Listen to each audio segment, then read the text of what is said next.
You've probably heard the pitch 100 times. CrewAI lets you build multi-agent systems in a few lines of code, while LangChain drowns you in abstractions. But is that actually true? Or has CrewAI just moved the complexity somewhere you can't see it until your project is already too big to walk away from? Let's start with what CrewAI genuinely gets right. When you first sit down to build an agent team, the mental model is beautiful. You define agents with a role, a goal, and a backstory. You define tasks. You hand them to a crew. That's it. A researcher agent, a writer agent, an editor agent, each with a clear job, passing work down a line like an assembly floor. For someone who just wants 3 agents collaborating on a report, you can go from 0 to a running workflow in maybe 40 lines. That's not marketing fluff. That's a real reduction in cognitive load. LangChain, by contrast, hits you with vocabulary on day 1. Chains, runnables, the LangChain expression language, retrievers, output parsers, callbacks, and now LangGraph on top of all that. To build the same 3-agent report generator, you're wiring together nodes and edges, managing state objects, and deciding how control flows between steps. It feels heavier because it is heavier. You're being asked to think about the machinery, not just the outcome. But here's where the story gets more honest. That simplicity in CrewAI is real right up until your requirements stop being simple.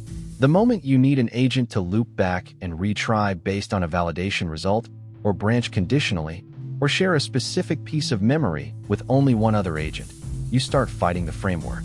CrewAI's opinionated structure, the thing that made hour 1 so pleasant, becomes the wall you keep bumping into at hour 40. The complexity didn't disappear. It got deferred, and it comes due exactly when you have the least time to deal with it. LangChain and LangGraph made the opposite bet. They put the complexity on the table immediately. When you model your workflow as an explicit graph with state, conditional edges, and checkpoints, you're doing more work up front, but you're also describing exactly what happens and when. When something breaks in production, you can trace the state through each node. You're not guessing what the crew decided to do internally. That transparency is worth a lot the day a customer asks why your agent gave a wrong answer at 2 in the morning. So the real question isn't which one is simpler. It's which kind of complexity you'd rather pay for and when.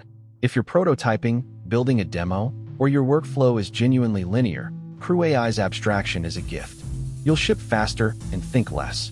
But if you know upfront that you'll need fine-grained control over branching, state, and error recovery, choosing CrewAI to feel productive early can be a trap.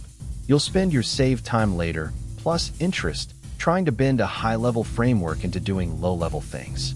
There's also a middle truth people ignore. These aren't strictly competitors. CrewAI actually runs on top of tooling that overlaps with the broader ecosystem, and plenty of teams prototype in CrewAI, learn what their workflow really needs, then rebuild the critical path in LangGraph once the requirements are clear. Treating the first version as a disposable learning artifact is often smarter than agonizing over the perfect choice on day 1. So no, CrewAI isn't magically simpler. It's simpler at the start and can be harder at the end, while LangChain front-loads the pain in exchange for control. Pick based on where your project is heading, not where it begins. If this framed the trade-off in a way that actually helps you decide, let me know in the comments which one you're building with, and I'll dig deeper next time.